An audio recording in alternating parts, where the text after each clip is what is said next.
Ona řekla, že je to rak?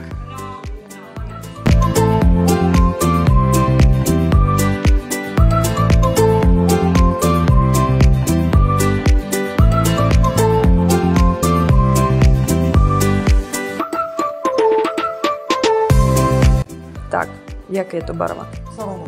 Druhá? Žlutá. Áno, správne. A číslo? Skús to. 2. Áno, je to žlutá dvojka. Přesně ty to řekla.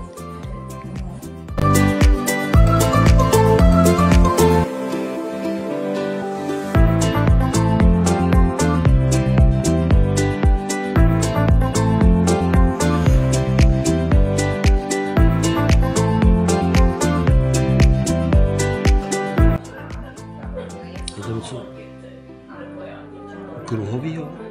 Ano, je to polukruh takový, ano.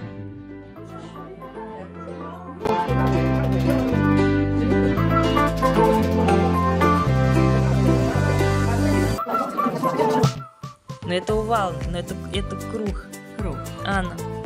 И ты úplně вводишь пырстом по tom kruhu. Ano.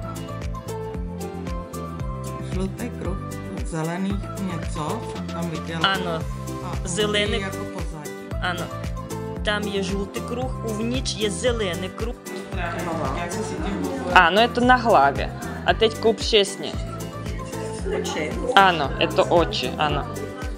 Ty už si na to myslel předtím.